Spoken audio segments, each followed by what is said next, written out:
Olá pessoal, eu sou o professor Gladson Nogueira e hoje vamos fazer o último módulo, que é a quarta parte, o quarto módulo do curso sobre a Introdução Geral da Sociologia. Esse curso é um curso de extensão livre através da internet, junto com a parceria da Universidade Uninter. Eu sou o Gladson Nogueira, obrigado, deixe o seu joinha e deixe o seu like. Então vamos começar. Pessoal, então vamos dar início ao primeiro tópico da quarta e última aula. Esses tópicos agora que eu vou falar, todos já foram falados. A gente vai fazer uma síntese geral de toda a aula e, porventura, no meio assim da aula pode aparecer alguns tópicos diferentes, mas não muito longe dos outros aparecidos. Vocês não levem a mal não, mas aqui é porque a vizinhança é bem animada e hoje é final de semana que eu estou gravando essa aula, então vamos que vamos. Mas para que serve a sociologia? Nesta aula vamos atender o que é o estudo da sociologia novamente, fazendo uma síntese, que serve para aumentar o teu poder da autonomia. Então a sociologia ela serve para ajudar a gente a ter autonomia de reflexão e de ação diante dos fatos que nos rodeiam, ajudando, portanto, a construir ideias e valores sobre o mundo, fazendo isto por conta própria e agindo também de acordo com a construção das ideias. Vamos falar aqui agora sobre as relações sociais. A sociedade é uma complicada teia de relações que se estabelecem entre os seres humanos. São relações de ordens política, econômica, cultural, afetiva, educacional, religiosa, dentre outras tantas. Em cada momento histórico, os seres humanos inventavam e reinventavam fios que iriam sendo tecidos de acordo com suas necessidades, tanto materiais quanto subjetivas, ou seja, seus valores e crenças transformando as coisas do mundo. Este ambiente, onde os seres humanos constroem suas teias de relações sociais, o que chamamos de sociedade, de fato é o lugar no qual são ensinados e aprendidos os valores necessários para viver na sociedade. Os valores, as crenças, os hábitos e os costumes são transmitidos por pais e mães e por toda a comunidade onde vivemos. Tudo isso irá construir ideias e valores que temos sobre o mundo. Para tanto, é preciso, em primeiro lugar, diferenciar o senso crítico do senso comum. Mas afinal, o que é o senso comum e o que é o senso crítico? É preciso entender senso como uma faculdade de julgar, de sentir, de apreciar, um juízo, um entendimento, uma percepção e um sentido. O senso implica tanto a visão com a qual olhamos as coisas, quanto a maneira como posicionamos frente a elas. Portanto, podemos definir senso como sendo ideia, pensamento. Todos os seres humanos têm duas formas de formar o seu pensamento, o senso comum e o senso crítico. O senso comum é considerado coletivo, que por sua vez guarda o significado superficial, irrefletido, inocente. São aquelas ideias que nos recebemos prontas e não questionamos, simplesmente aceitamos como verdades e passamos adiante. É o pensamento da população, do povão, sem reflexão alguma. Já o senso crítico, ao contrário do comum, possui como as principais características a reflexão, a análise, a crítica, enfim. Ele pauta-se pelas suas consciências da razão para administrar suas ideias, os dogmas, opiniões e crenças. Todas as ideias rígidas que no senso comum são aceitas pacificamente, no senso crítico são minuciosamente investigadas e analisadas, o que proporciona um juízo coerente, autônomo e flexível sobre elas. Sendo assim, a sociologia tem como objetivo fundamental aumentar nosso senso crítico. No entanto, preferimos usar mais o senso comum, porque não precisamos pensar muito. E é exatamente aí que a sociologia quer trabalhar com você. O intuito de fazer com você comece a utilizar cada vez mais seu senso crítico. Então, pense nisso. O texto a seguir foi escrito por Bourdieu e nos leva à reflexão. A sociologia e a miséria humana.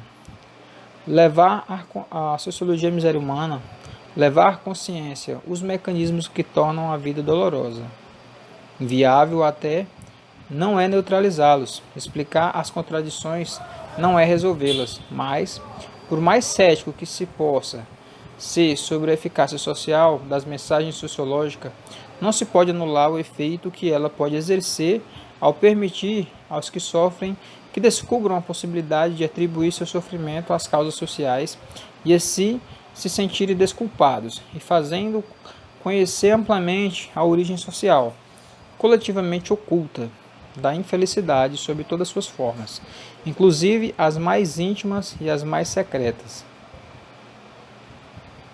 Então, nessa aula fizemos uma introdução ao mundo da sociologia. Vimos como é importante a vida em sociedade e como a sociologia pode auxiliar e pensar em sociedade e as relações que vivemos nela. Através dessas reflexões, as ferramentas conceituais que a sociologia nos oferece, acabamos por modificar nossa forma de ver o mundo. E esta nova forma se reflete no nosso jeito de agir em sociedade. Portanto, aprendemos nessa primeira aula que a sociologia nos ajuda a perceber, a refletir a sociedade no qual vivemos através dos conceitos e ferramentas teóricas. Aí aqui tem algumas atividades, vamos pular ela porque aqui é só uma revisão geral do que já foi falado antes. Vamos passar para o próximo tópico, que é as relações. O próximo tópico, que é as explicações que antecedem a sociologia. Nesta aula iremos atender como a sociedade explicava os fenômenos sociais antes da sociologia existir como ciência, pois veremos que a sociologia surge num momento histórico em que a sociedade europeia passa por uma crise social. Sociologia é a ciência social que estuda as relações sociais e as formas de associação dos seres humanos, considerando as interações que ocorrem na vida em sociedade. A sociologia estuda os grupos sociais, a divisão da sociedade em camadas ou classes sociais, a mobilidade social, os processos de mudança, cooperação, competição e conflito que ocorrem na sociedade. Os períodos históricos. Desde a antiguidade existia preocupação em entender como a sociedade funcionava, entender como os seres humanos se relacionavam e o que determinava estes relacionamentos, que era um desafio muito importante. Na chamada Antiguidade, o período que se estende desde a invenção da escrita de 4000 a.C. a 3500 a.C., até a quebra do Império Romano Ocidental, no Ocidente, os filósofos acabam por discutir questões referentes às relações humanas, quando discutiam política, república, cidadania, que acabavam por discutir questões sociais. Usavam o pensamento racional para isso. Na Idade Média, iniciada com desintegração do Império Romano do Ocidente no século V, a terminada com o fim do Império Romano no Oriente, a queda do Constantinopla do século XV em 1450 a.C., o pensamento místico começava a dar explicações sobre a sociedade, dizer o que é certo e o que era errado, o que é bom e o que é ruim. Enfim, neste período histórico, a era da Igreja Católica, quem ditava as regras. Na Idade Moderna, aceita-se o início estabelecido pelos historiadores franceses em 1453, quando ocorreu a tomada da Constantinopla, e o término com a Revolução Francesa em 1789. Um movimento renascentista crescia na Europa e ganhava força para combater o pensamento mítico da Igreja, através do antropocentrismo, que começa a dar explicações sobre a sociedade. Entre a Idade Moderna e o Contemporânea, compreende o espaço de tempo que vai da Revolução Francesa aos nossos dias atuais. Muitos acontecimentos históricos trouxeram grandes mudanças para o pensamento social e para a vida em sociedade. Duas grandes revoluções da história da humanidade contribuíram para essas mudanças. Primeiro foi a Revolução Francesa com a formação da República e em segundo a Revolução Industrial na Inglaterra com a criação do motor a vapor e a combustão. Imagine as mudanças nas vidas das pessoas que antes da Revolução Francesa dependiam totalmente de um senhor, do feudalismo, do dono da terra. Com a República, estas pessoas passam a ser cidadãos com responsabilidade pelo funcionamento da cidade. Pelo menos teoricamente, vamos fazer aqui uma parâmetros parênteses para que você possa relembrar o que foi exatamente a Revolução Francesa. Aí tem uma imagem da Revolução Francesa, 14 de julho de 1789. Então você vê muita armas, muita gente morta e muito sangue. Não foi mole essa revolução.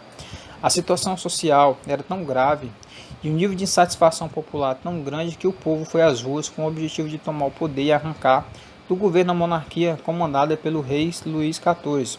O primeiro alvo dos revolucionários foi a Bastilha. A queda da Bastilha em 14 de julho de 1789 marca o início do processo revolucionário, pois a prisão política era o símbolo da monarquia francesa.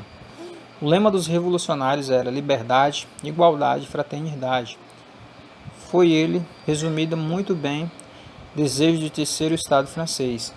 Inclusive, esse lema são os princípios hoje fundamentais dos direitos humanos, né? Liberdade, igualdade e fraternidade. Até hoje, consta nos direitos humanos, aí, Declaração dos Direitos Humanos. Durante o processo revolucionário, grande parte da nobreza deixou a França, porém a família real foi capturada enquanto tentava fugir do país. Presos integrantes da monarquia, entre eles o rei Luís XIV e sua esposa Maria Antonieta, foram guilhotinados em 1793.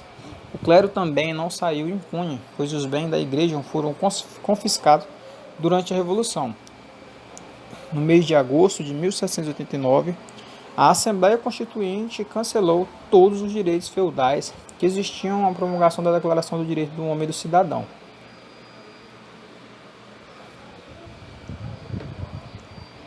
Este importante documento trazia significativos avanços sociais, garantindo direitos iguais aos cidadãos, além da maior participação política para o povo. E agora você já recordou o que foi a Revolução Francesa? Vamos à Revolução Industrial. E depois a Revolução Industrial da Inglaterra, de camponeses que trabalhavam a terra com suas próprias ferramentas. Essas pessoas passaram a ser operários de fábricas que, sem ferramentas, só lhes restavam vender a força de trabalho a um patrão. Agora é a vez de relembrar o que foi exatamente a Revolução Industrial. Aí tem uma imagem da Revolução Industrial do famoso Charles Chaplin, filme Tempos Modernos. Ele ali como uma peça, uma engrenagem, e muito louco com aquela chave dele que não para. O sistema capitalista, enquanto forma específica de se ordenar as relações no campo socialmente econômico, ganhou suas feições mais claras quando durante o século XVI as práticas mercantis se fixaram no mundo europeu, dotadas de colônias espalhando pelo mundo, principalmente em solo americano. Essas nações acumulavam riquezas com a prática do comércio. Na especificidade de seu contexto, observaremos que a história britânica contou com uma série de experiências que fez dela o primeiro dos países a transformar as feições do capitalismo mercantilista. Entre tais transformações históricas podemos destacar o vanguardismo de suas políticas liberais, o incentivo ao desenvolvimento da economia burguesa e um conjunto de inovações tecnológicas que colocaram a Inglaterra à frente do processo, hoje conhecido como Revolução Industrial.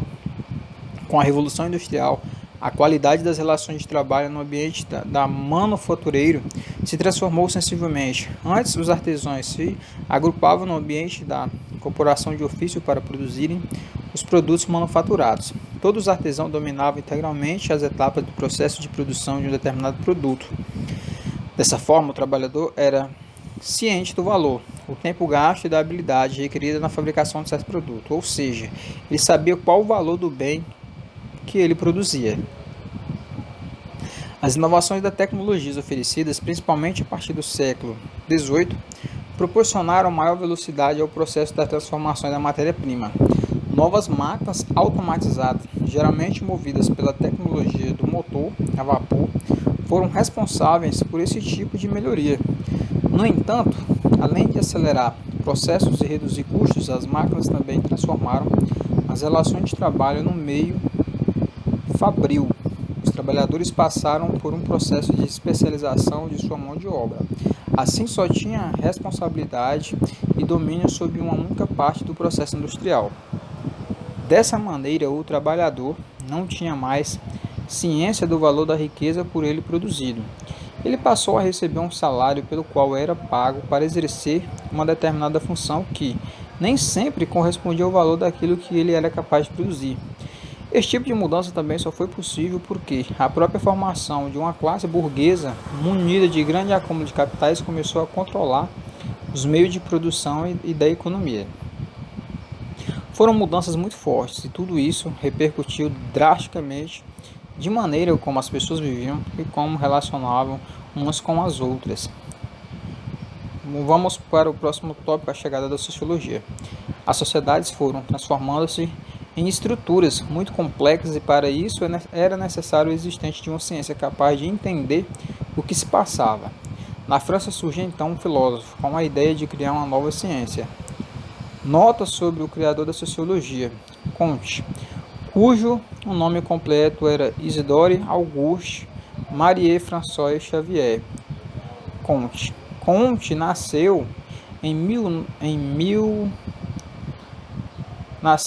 19 de janeiro de 1798, em Montpellier, e faleceu em 5 de setembro de 1857, em Paris. Filósofo e autoproclamado líder religioso da ciência da sociologia, seu nome se estabeleceu a nova disciplina em uma forma sistemática. Auguste Comte foi um filósofo, professor em uma universidade da França. Se dedicou a estudar a sociedade como uma ciência chamada até aqui de física social.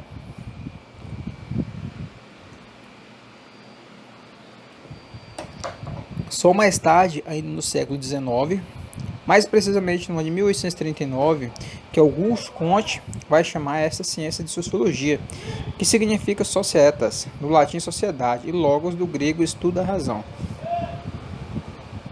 Auguste Comte interessou-se em transformar a sociologia em ciência porque a sociedade daquela época estava passando por transformações muito grandes. A Europa deixava um sistema que dizia um modo de viver e produzir para iniciar outro. Isso significava dizer que ela deixava o feudalismo, o sistema econômico baseado na terra, para entrar no capitalismo. O sistema econômico baseado no capital era o dinheiro. Capitalismo. Vamos falar um pouco do capitalismo. O capitalismo é um sistema econômico surgido na Europa nos séculos XVI e XVII. O capitalismo recebeu da Revolução Industrial um estímulo fundamental para o seu desenvolvimento. Suas bases fundamentais são a propriedade privada e a existência de um mercado com trações monetárias.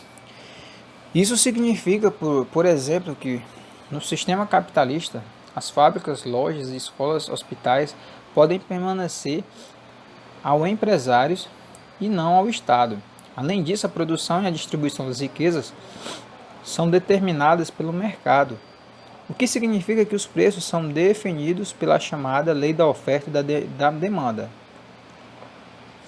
De maneira geral, podemos dizer que o funcionamento do capitalismo seria: o proprietário da empresa, os capitalistas, compra a força de trabalho de outros para produzir bens que, uma vez comercializados, lhe permitiu recuperar o capital investido e obter um excelente lucro.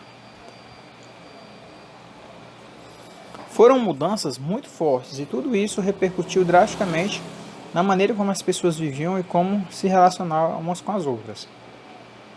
A sociedade foram transformando em estruturas muito complexas e para isso era necessário que existisse uma ciência capaz de entender o que se passava. E é desta forma que surge a sociologia. Muito bem, já estamos começando a ter uma compreensão maior do que é esta tal de sociologia. Vimos nessa aula que a sociologia nasce num momento de crise social. Quando a sociedade está vivendo grandes mudanças, como as revoluções francesa e industrial vão contribuir para essa chegada de um novo sistema econômico, o capitalismo, agora já deu para entender um pouco mais. Pois bem, vamos continuar. Vamos pular agora aqui essa atividade. Aqui tem uma atividadezinha que eu vou pular ela. Vamos continuar nosso slide aqui. E vamos pular para o próximo tópico. Quem foi Émile Durkheim para a sociologia? Já falamos sobre ele. Agora que já entendemos como surgiu a sociologia, vamos voltar a relembrar quem foi Emile Durkheim para a ciência. Emile Durkheim foi o primeiro a escrever estas regras. Quer dizer que a teoria sobre a sociedade são exatamente essas teorias que irão nos ajudar a compreender melhor como funciona a sociedade. E ele foi o primeiro a escrever algumas regras. Durkheim nasceu na cidade de Epinal, região de Lorena, França, no dia 15 de abril de 1858. Faleceu em Paris, capital francesa, em 15 de novembro de 1917. É considerado um dos fundadores da sociologia moderna. Fato social. Emile Durkheim é considerado nosso primeiro sociólogo, pois foi ele quem formulou as primeiras regras da sociologia. Dentre elas, podemos destacar o fato social. Durkheim diz que o fato social é a maneira de uma sociedade agir, pensar ou sentir. Significa dizer que é um padrão de comportamento social. Para entendermos melhor, Durkheim coloca 3 características para identificar um fato social, que é a generalidade, a exterioridade e a coercitividade. A generalidade é o que é comum à maioria em sua sociedade, ou seja, coletivo ou geral. Aquele pode ser o senso comum, né? Generalidade. A exterioridade que não depende do indivíduo para acontecer. E a coercitividade é a pressão que a sociedade exerce sobre o indivíduo, ou seja, os indivíduos são obrigados a seguir o comportamento. Portanto, para identificarmos um fato social, ou não temos que perceber se possui essas 3 características. Vamos dar como exemplo o casamento. Tá a imagem aí da noiva. O casamento possui generalidade, pois a maioria das pessoas da nossa sociedade pensa em se casar. O casamento possui exterioridade, pois existem algumas pessoas em nossa sociedade que não pensam em casar. Mas nem por isso o casamento deixa de existir na sociedade. O casamento tem coercitividade, pois as pessoas que não se casam em nossa sociedade, com o passar do tempo, sofrem brincadeiras e pressão do tipo ficou para titia. Então, o casamento é um fato social, realmente. O conceito de solidariedade. Além do conceito do fato social, Durkheim criou também o conceito de solidariedade. Para ele, a solidariedade que mantém a sociedade unida. Segundo ele, não é possível viver em sociedade sem solidariedade. Nós entraríamos em um conflito e não conseguiríamos viver socialmente. Observando o estudo da sociedade de Durkheim, vai nos dizer que dependendo de como uma sociedade se organiza, ela pode se manter unida pela solidariedade. Na visão sociológica, podemos ainda dizer que, segundo Durkheim, ela vai dividir-se em solidariedade mecânica e solidariedade orgânica. A mecânica é aquela solidariedade primitiva, pequenos grupos, onde os indivíduos se identificam através da consciência coletiva, ligados pelos costumes, crenças, sentimentos comuns, sociedade como os poucos papéis sociais, onde existia pouco espaço para individualismo mecânico, no sentido de que atitudes e pensamentos são quase que automáticos. Na solidariedade orgânica é aquela que, na sociedade capitalística, mais complexas, maiores, onde existem muitos papéis sociais e que, pela acelerada divisão do trabalho social, os indivíduos se tornaram interdependentes, o que garante a união social. Orgânica no sentido de organismo onde, devido à variedade de atividades, todos deveriam cooperar entre si. Quando há quebra das regras sociais, há uma desestabilização social, como nos momentos de crise, gerando um estado de anomia. No estado de anomia, os laços de solidariedade encontram-se enfraquecidos. Durkheim chegou à conclusão com isso, que onde há anomia, há ausência de normas para regular as relações sociais, ou seja, a descentralização. Crise, mas segundo ele, este estado tende a ser passageiro. Caso contrário, a sociedade se dissolveria. Mesmo nos casos de revolução, a anomia encontra seu ponto mais no confronto, para logo após serem refeitos os laços de solidariedade sob novas normas. Podemos dizer, portanto, que a anomia seria uma doença social, como violência, o roubo e a corrupção. Então, quando quisermos utilizar as teorias de Durkheim para entender algo da nossa sociedade, Vamos partir sempre da base do pensamento desse sociólogo. A sociedade influencia o indivíduo, sim. Para Durkheim, a sociedade é vista como um organismo vivo, onde cada um de nós deve cumprir seu papel, como se a sociedade fosse um grande corpo vivo, e cada um de nós seria como um órgão desse grande corpo. E devemos cumprir nossa função para que o corpo funcione bem. Cara muito inteligente, hein? Esse pensamento dele é muito louco. O papel social.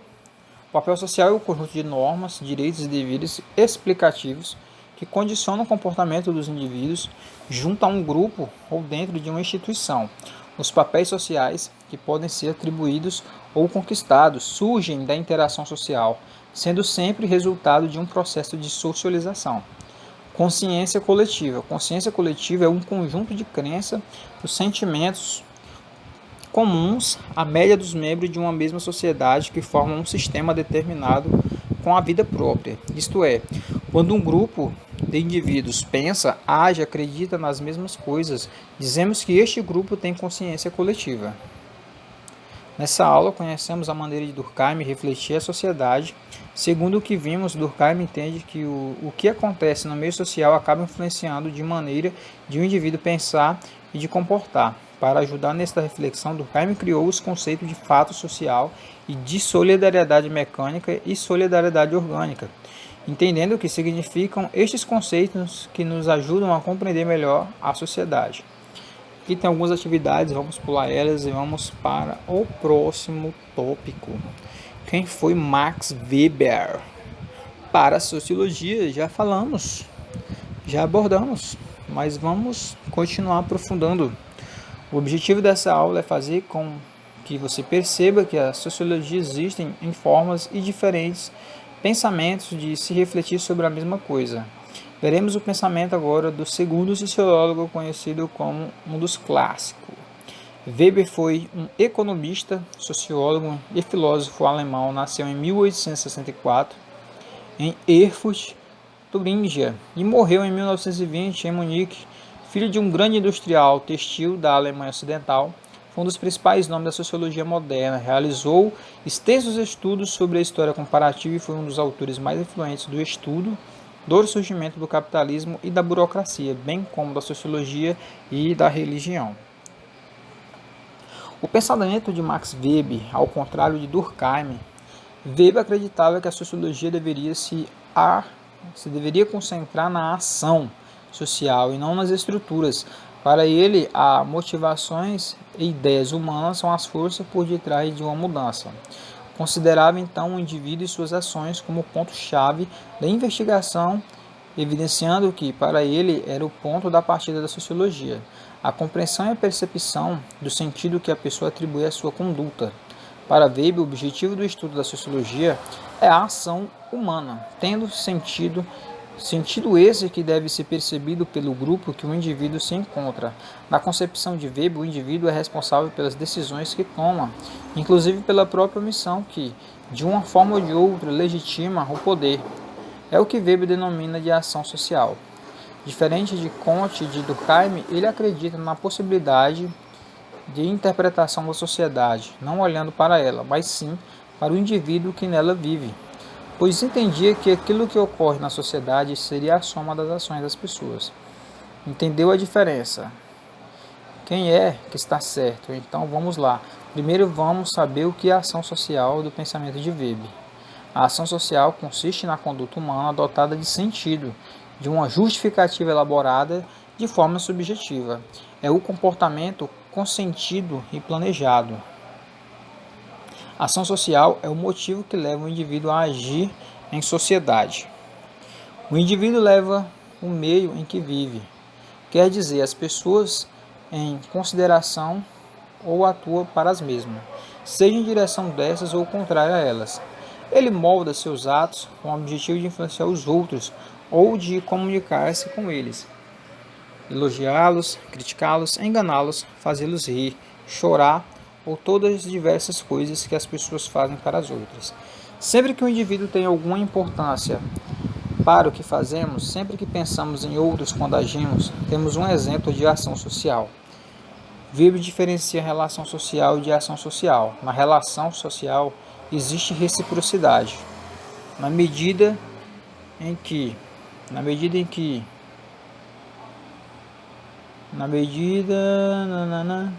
que duas ou mais pessoas estão baseando seus comportamentos nas expectativas umas das outras. Então, a relação social ela tem assim uma troca, uma reciprocidade, e já é diferente.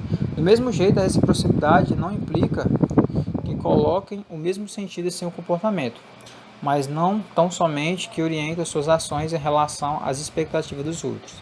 Já a ação social pode ser tradicional, que faz parte por costume do grupo, não planeja ir a uma cerimônia religiosa, por exemplo, ou pode ser uma ação social emotiva, são as emoções, não havendo a razão. Muitas vezes, o ambiente cria emoções por si só. Ou pode ser uma ação social racional, pensar, planejar antecipadamente o comportamento de acordo com os outros. Os tipos de ação social estão presentes em toda a sociedade, inclusive na capitalista, mas cada sociedade tem um tipo de ação que predomina. Na sociedade capitalista é a racional, com a relação a fins que predomina. Nessa aula, podemos observar o pensamento de Weber e perceber que é possível olhar para a sociedade com perspectivas diferentes. Vimos que para Weber é a ação do indivíduo que influencia o acontecimento da sociedade, para ajudar a reflexão. Weber cria o conceito de tipos de ação. Ele cria enumera. Aqui tem uma atividadezinha, vamos pular elas para o próximo tópico, que o objetivo aqui hoje não é responder questões. E vamos dar continuidade com o próximo sociólogo, Karl Marx, famosíssimo. Vamos, nesta aula, concluir os considerados clássicos com Karl Marx. O pensamento de Marx foi um dos responsáveis em promover uma discussão crítica da sociedade capitalística. Para ele, a origem dos problemas sociais estaria no tipo de organização social. Para entender o capitalismo, Marx vai desenvolver um pensamento criticando o capitalismo e sugerindo uma transformação social. O idealizador de uma sociedade com uma distribuição de renda justa e equilibrada, igualitária. O economista, cientista social e revolucionário socialista alemão Karl Heinrich Marx nasceu na data de 5 de maio de 1818. Cursou filosofia, direito e história nas universidades de Bonn, Berlim e foi um dos seguidores das ideias de Hegel. Este filósofo alemão foi expulso da maior parte dos países europeus devido ao seu radicalismo. Seu envolvimento com radicais francês e alemão no agitado período de 1840 fez com que ele levantasse a bandeira do comunismo e atacasse o sistema capitalista. Segundo este economista, o capitalismo era o principal responsável pela desorientação humana. Ele defendia a ideia que a classe trabalhadora deveria unir-se com o propósito de derrubar o capitalista e aniquilar de vez as características abusivas deste sistema, que, segundo ele, era o maior responsável pelas crises que se viam cada vez mais intensificadas pelas grandes diferenças sociais. Este grande revolucionário, que também participou ativamente de organizações clandestinas com operários exilados, foi o criador da obra O Capital, livro publicado de 1867, que tem como tema principal a economia. Seu livro mostra estudos sobre o acúmulo de capital, identificando que o excedente originado pelos trabalhadores acaba sempre na mão dos capitalistas, classe que fica cada vez mais rica às custas do empobrecimento do proletariado. Com a elaboração de Engels, Marx escreveu também o Manifesto Comunista, onde não poupou críticas ao capitalismo. Faleceu em Londres, na Inglaterra, em 14 de março de 1883, deixando muitos seguidores das suas ideias. Mas o que é o capitalismo? O capitalismo é um sistema econômico baseado em lucro, na propriedade privada, no trabalho assalariado, na divisão de classes e na economia de mercado. Segundo seu pensamento, na sociedade capitalista, existem apenas duas classes sociais: a burguesa, que é aquela que tomou posse dos meios da produção, enriqueceu e também obteve o controle do Estado, isto é, o controle político, criou leis para proteger a propriedade privada e manter-se no poder, além de difundir sua ideologia de classe. E o proletariado, que, sem os meios de produção e voz política na sociedade, transformou-se em parte fundamental para o enriquecimento da burguesia, pois oferecia mão de obra para as fábricas. Também deixou um conceito de meio de produção e de modo de produção. Meio de produção são os meios materiais utilizados por qualquer tipo de trabalho para a produção de bens, como as máquinas, ferramentas, instalações, formas de energia, a terra, matéria-prima e etc. E os modos de produção, que é um conceito criado para designar um conjunto formado pelas forças produtivas e pelas relações de produção de uma sociedade em um período histórico determinado. É a maneira como a sociedade produz seus bens e serviços, como utiliza e como o distribui. Capitalismo, socialismo, comunismo, feudalismo e o escravismo. A mais-valia. O que era mais-valia para Marx? Para entendermos como funciona o sistema de capitalismo, utilizamos o pensamento marxista. Vamos tentar entender como a burguesia se mantém no poder econômico e político. Para Marx, a burguesia só consegue manter-se com a classe dominante, economicamente, por causa do que ele vai chamar de mais-valia. A mais-valia é o valor que o trabalhador produz a mais, que não fica com ele, e sim com o patrão. Quer dizer que é uma coisa, é o valor da força de trabalho, ou seja, o salário, é outra coisa. Enquanto esse trabalho rende ao capitalista, ou patrão, segundo Marx, o capitalismo é um sistema econômico baseado no capital, no lucro e na propriedade privada. Vamos usar alguns exemplos para entender a teoria de Marx. Vamos supor que um trabalhador leva 2 horas para fabricar um par de calçados. Nesse período, ele produz o suficiente para pagar todo o seu trabalho. Mas ele permanece mais tempo na fábrica produzindo mais de um par de calçados e recebendo o equivalente à confecção de apenas um. Em uma jornada de 8 horas, por exemplo, são produzidos 4 pares de calçados. O custo de cada par continua o mesmo, assim também como o salário do trabalhador. Com isso, conclui-se que ele trabalha 6 horas de graça, reduzindo o custo do produto e aumentando os lucros do patrão. Esse valor a mais é denominado por Marx como mais-valia. É apropriado pelo capitalista e constitui o que Karl Marx chama de mais-valia absoluta. Além do trabalhador permanecer mais tempo na fábrica, o patrão pode aumentar a produtividade com a aplicação de tecnologia. Dessa forma, o funcionário produz ainda mais. Porém, o seu salário não aumenta da mesma proporção, surge sim a mais-valia relativa. Com esse conceito, Marx define a exploração capitalística.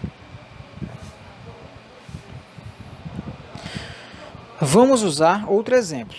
O trabalhador é contratado para trabalhar 8 horas por dia em uma fábrica de motocicleta.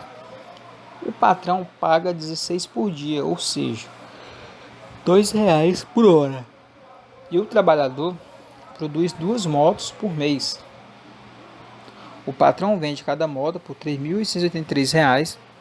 Deste dinheiro, ele desconta o que gasta com a matéria-prima, desgaste de máquinas, energia elétrica, manutenção e etc. Vamos supor que, somando tudo, ele gaste R$2.900. Portanto, sobram de lucro para o patrão R$970 por moto vendida. Quer dizer que de 3.871 a menos 2.912 é igual a 971. Se o trabalhador produz 2 motos por mês, ele produz na verdade R$1.942 por mês, que significa 2 vezes 971. Se em um mês ele trabalha 240 horas, produzirá R$8,1 por hora, que significa dividir 1.942 por 240 horas. Portanto, em 8 horas de trabalho ele produz R$64,8, que seriam 8,1 vezes horas, e ganha R$16. A mais-valia é exatamente o valor que o operário cria, além do valor de sua força de trabalho. Se sua força de trabalho vale R$ 16 e ele cria 64, a mais-valia que ele dá ao patrão é de R$ 48,8, ou seja, o trabalhador trabalha a maior parte do tempo de graça para seu patrão.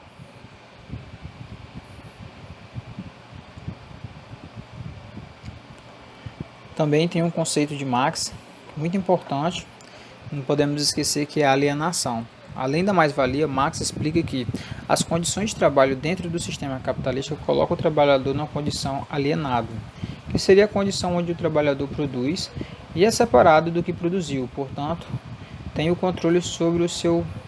ele não tem o controle sobre o seu próprio trabalho, pois a partir da divisão do trabalho, o produto do seu trabalho deixa de lhe pertencer e todo o resto é decorrência disto.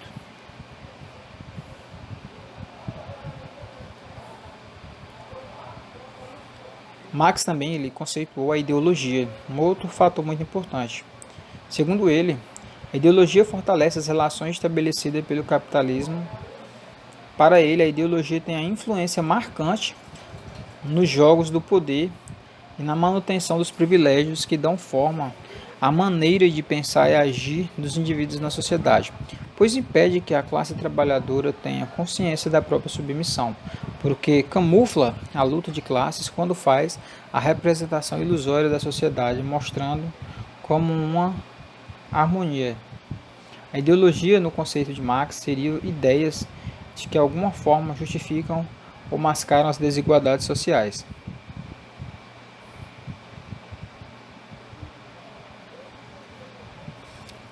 Aí tem uma imagem, da manipulação, da ideologia, manipulando o Senhor, manipulando os bonequinhos para refletir.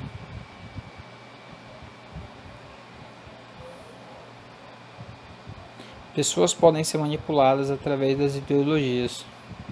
Usando os conceitos e a lógica marxista, podemos dizer que a classe dominante, isto é, a burguesia, tem maiores oportunidades de fazer uma história como deseja, pois tem o poder econômico e político nas mãos, ao contrário da classe proletária, que por causa da estrutura social está desprovida de meios para tal transformação.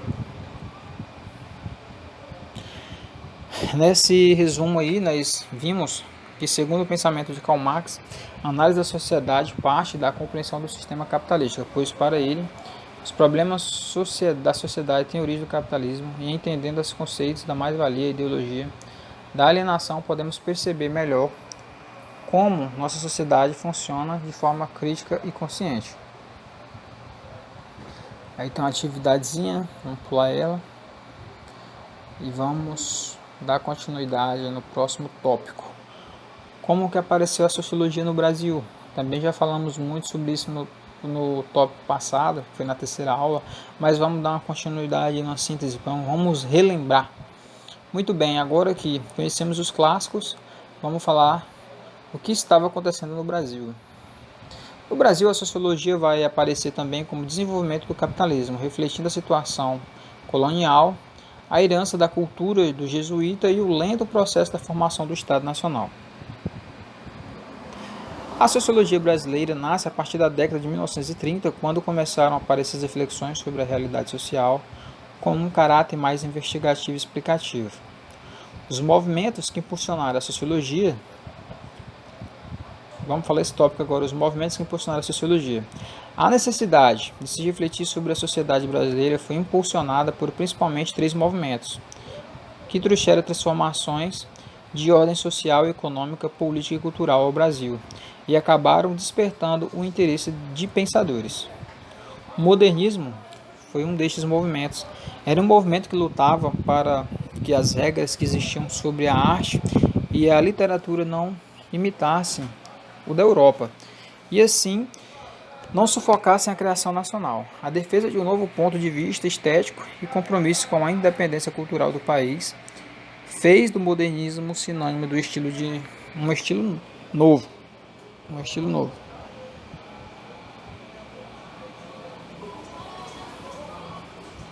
Vamos pular esse quadro aí.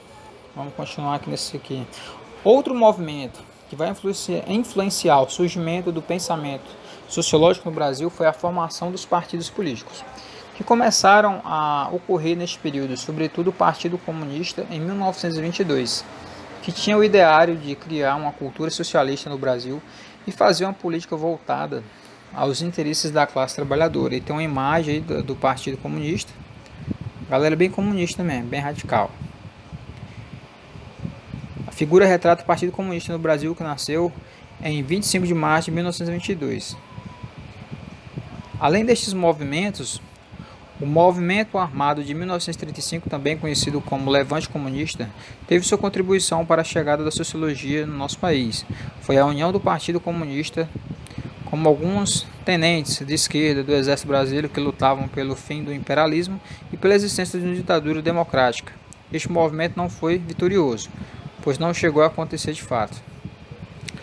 A coluna Miguel Costa Prestes, popularmente conhecida como somente por Colunas Prestes, foi um movimento político-militar brasileiro existente entre 1925 e 1927, ligado ao tenentismo. Baseava-se na insatisfação com a República Velha, exigência de voto secreto, defesa do ensino público e obrigatoriedade do ensino primário para toda a população. Como surge a sociologia no Brasil? Continuando esse tópico, a sociologia brasileira começou a ganhar uma identidade no início da década de 1930, com a publicação dos trabalhos como A Casa Grande e A Senzala, de Gilberto Freire, e Formação do Brasil Contemporâneo Colônia, de Caio Prado Júnior. Esses livros coincidiram com o início dos primeiros cursos de ciências sociais nas primeiras universidades do Rio de Janeiro e de São Paulo. Graças a especialistas estrangeiros foram publicados nessas universidades obras de sistematização teórica que permitiu o nascimento de uma geração de sociólogos formados dentro de outros países. Nesse contexto começou a destacar a obra de Florestan Fernandes, na qual a preocupação com a interpretação do fato social tinha mais relevância do que apenas sua descrição. Na década de 1960, a sociologia brasileira conheceu sua idade de ouro. Nesse período, pensadores de formação marxista influenciaram fortemente a produção intelectual nacional. No fim da década de 1980, na prática da falência da ideologia socialista, gerou uma crise no pensamento sociológico brasileiro. Para substituir as posições perdidas e responder às novas perguntas da sociedade contemporânea, os pensadores resgataram os autores clássicos da sociologia mundial, como Ribéry Durkheim, Max Weber. Nessa nova geração destacaram trabalhos de Renato Ortiz no campo da cultura e de Ricardo Antunes no campo das relações trabalhistas. É possível perceber então o engajamento dos cientistas sociais na política formal e institucional. Percebeu-se também uma progressiva diversificação das ciências sociais e em especial da sociologia. Multiplicaram-se os campos de estudo, fazendo surgir análises sobre a condição feminina e do menor, das favelas, das artes, da violência urbana e rural, entre outros.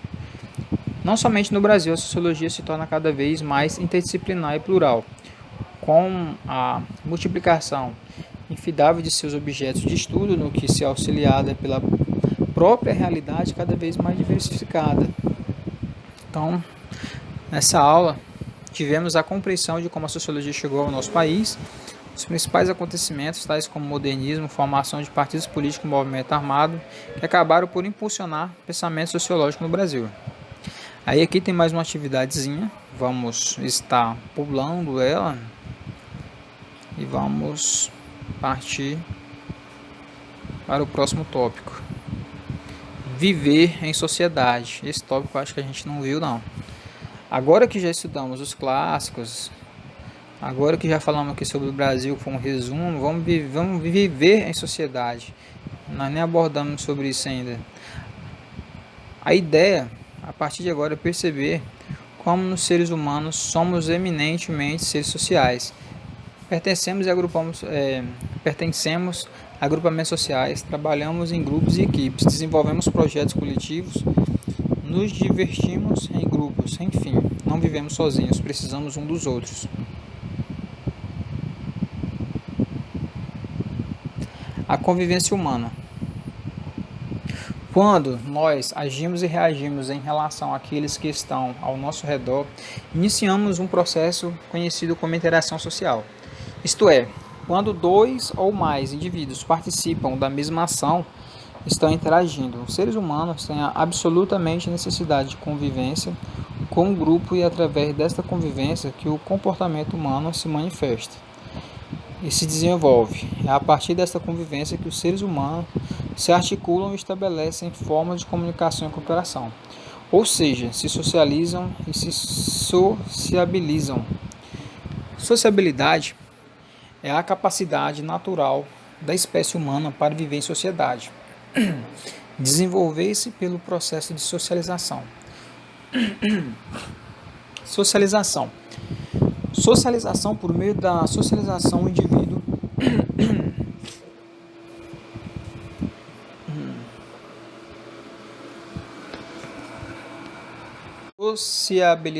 Sociabilidade é a capacidade natural da espécie humana para viver em sociedade, desenvolver-se pelo processo de socialização. Socialização, por meio da socialização, o indivíduo se integra ao grupo em que nasceu, assimilando o conjunto de hábitos, regras, costumes e características de seu grupo. Viver em sociedade requer uma grande variedade de tipos de contato social. É pelo contato social que as pessoas estabelecem relações sociais, criando laços de identidade e comportamento que vão ser a base do grupo social. Grupos sociais. Os grupos sociais são reuniões de duas ou mais pessoas, associadas pela interação com objetivos comuns. Pode ser objetivos primários ou secundários. Primário, quando são contatos diretos e com forte base emocional, familiares, vizinhos. Secundários, quando são impessoais, formais, por carta, telefones, caixa de banco e etc. Então, os primários, aqueles contatos mesmo diretos, e secundários pode ser através até de um telefone, de um WhatsApp. Secundários, você não tem um contato direto. A ausência de contatos sociais caracteriza o isolamento social. O isolamento social pode ser de ordem social, que envolve preconceitos como racial, religioso, sexo, ou podem ser de ordem individual, como timidez, desconfiança. Estes tipos de atitudes colocam dificuldade para se comunicar e estabelecer laços de convivência e afinidades. Nos grupos sociais, os indivíduos se unem e se separam. Na sociologia, chamamos isto de processos sociais. Os processos sociais, a palavra processo significa uma mudança contínua e os processos sociais são de diversas maneiras pelas quais os indivíduos e os grupos atuam uns com os outros. A forma pelas quais os indivíduos se relacionam e estabelecem relações sociais. Processos sociais, ele pode ser associativos ou dissociativos. Processos sociais associativos, forma de consenso no grupo, cooperação, acomodação e assimilação. Processo social dissociativo, forma de divergência no grupo, competição e conflito. Processo social dissociativo. Muito interessante esse tópico aí, galera. Os processos sociais associam-se na cooperação ocorre quando um grupo de trabalho junto para o mesmo fim. Exemplos: formação de um grupo cooperativo, um mutirão para a limpeza de um terreno, um aluno empresta uma caneta para outro. Isso é um processo, um exemplo, né, de um processo social associativo. O processo social associativo de acomodação ocorre quando o grupo se ajusta a uma situação de conflito, através de uma solução superficial. Exemplo: pode ocorrer em forma de coerção, quando um indivíduo impõe sua vontade sobre o outro. Pode ocorrer sob forma de tolerância, quando apesar de não concordar com o outro, acaba tolerando. Quando ambas as partes, um terceiro auxilia e há a coesão dos dois lados, um acordo judicial ou coisa do gênero, sob forma de uma conciliação comum, uma separação amigável, também pode ser um tipo de processo social por acomodação. Os processos sociais associativos de assimilação ocorrem quando o grupo encontra uma solução definitiva e mais ou menos pacífica do conflito social. Implica em uma transformação de personalidade. Exemplo: migrantes que passam a fazer parte de outra cultura que não a sua própria. Isso aí é um processo social de associação, de assimilação.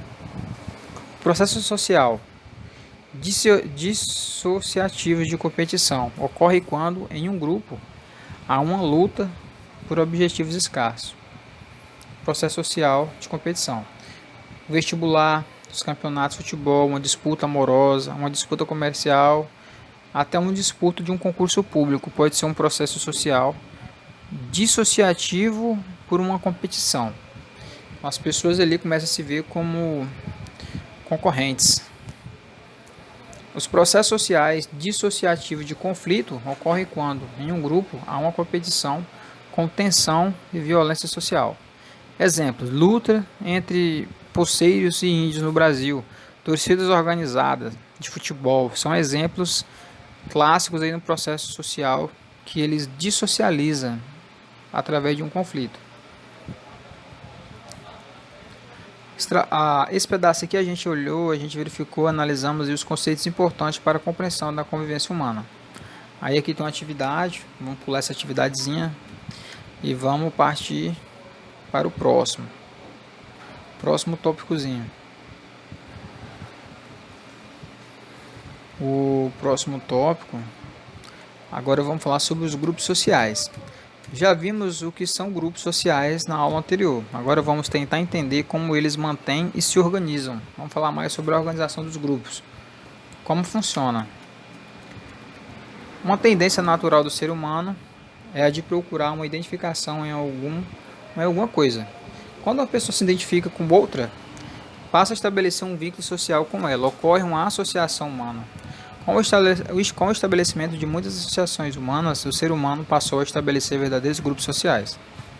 Podemos definir que o grupo social é uma forma básica de associação humana, que considera como um todo as tradições morais e materiais. Os grupos sociais possuem uma forma de organização, mesmo que subjetiva. Outra característica é que estes grupos são superiores e exteriores ao indivíduo. Assim, se uma pessoa sair de um grupo, provavelmente este não irá acabar. O membro de um grupo também possui uma consciência grupal, nós ao invés do eu, certos valores, princípios e objetivos em comum. Vamos falar sobre a organização dos grupos. Dentro de grupos sociais, podemos observar que todos os indivíduos ocupam uma posição social que lhe dá maior ou menor valor, prestígio, se puder, que é o status social. O status social é a posição ocupada pelo indivíduo no grupo ou na sociedade, e implica em direitos e deveres, manifestações de prestígio e até privilégios conforme o valor social conferido por sua posição. Na sociedade, o indivíduo ocupa tantos status quanto são os grupos sociais que pertencem. Dependendo da maneira pela qual o indivíduo obtém seu status, ele pode ser classificado como atribuído, adquirido.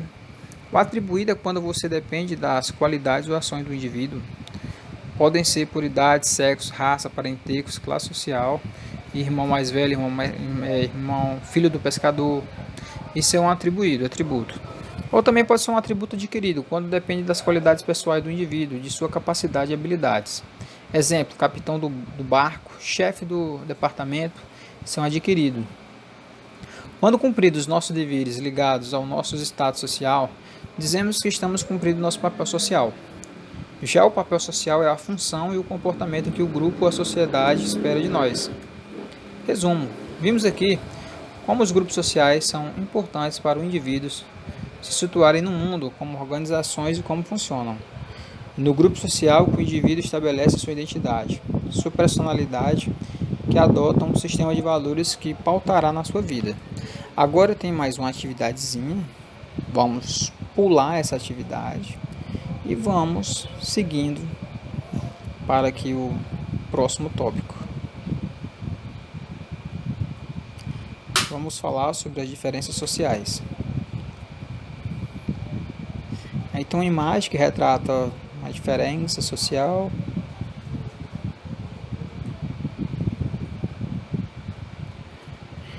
De onde vem a desigualdade? Na sociedade organizada, não basta ter consciência social, ou seja, saber que existe desigualdade simplesmente para a manutenção da ordem, pois a existência social é que determina a consciência.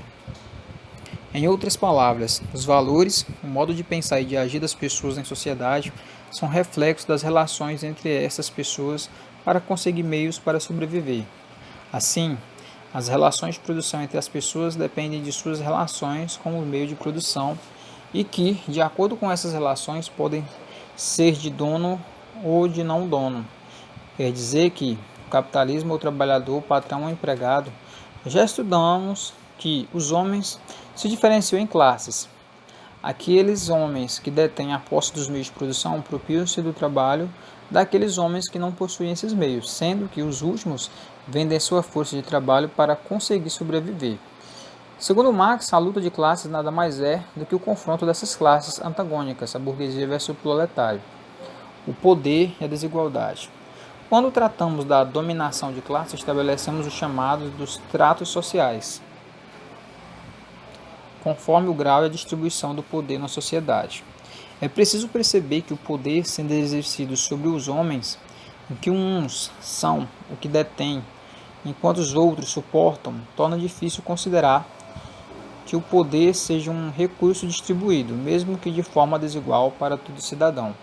Assim, as relações de classes são relações de poder, e o conceito de poder representa um modo simples e sintético, a estruturação da desigualdade social. Já para Weber, o juízo de valor que as pessoas fazem uma das outras, como se posicionam nas respectivas classes, depende de 3 fatores: poder, riqueza e prestígio, que nada mais são elementos fundamentais para construir a desigualdade social. Estratificação social. Embora já tenhamos falado de classe social em outras aulas, é importante deixar bem claro a diferença de classe social e estrato social. Classe social é um grupo de pessoas das mesmas condições com o processo de produção e que tem afinidades políticas e ideológicas. Estrato social é a classe diferencial dos indivíduos que compõem o sistema social, dado e a sua qualificação de superior ou inferior, um em relação aos outros, segundo valores importantes para a sociedade. Refere-se a um arranjo hierárquico entre os indivíduos em divisões de poder e riqueza em uma sociedade. É a diferença hierárquica entre indivíduos e grupos, segundo sua posição, status, estamentos ou classes. O estrato social só pode acontecer através de diversos critérios, como revelam os tipos de estratificação abaixo.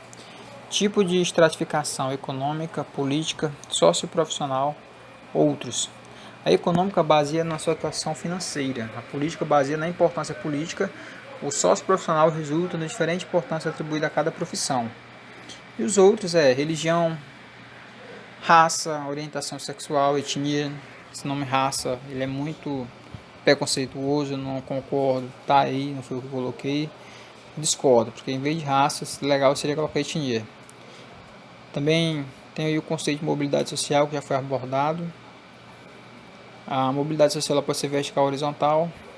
A mobilidade social vertical ocorre no sentido para cima ou para baixo. E a mobilidade social vertical ascendente, o indivíduo integra um grupo economicamente superior. Modalidade social verticalmente descendente, o indivíduo passa a integrar um grupo economicamente inferior. E na horizontal ocorre quando a mudança de uma posição social ou outra se opera dentro da mesma camada. Então é isso aí, pessoal. Vamos encerrar por aqui. Esse sistema ele não se esgota aqui. Eu fiz só apenas uma explanação de toda a aula, né? Foi uma contextualização. E eu gostaria de agradecer a todos por ter assistido esse vídeo, por ter tido paciência. Mas a sociologia é algo muito gostoso de se estudar, muito bom mesmo. Quero agradecer a todos e muito obrigado.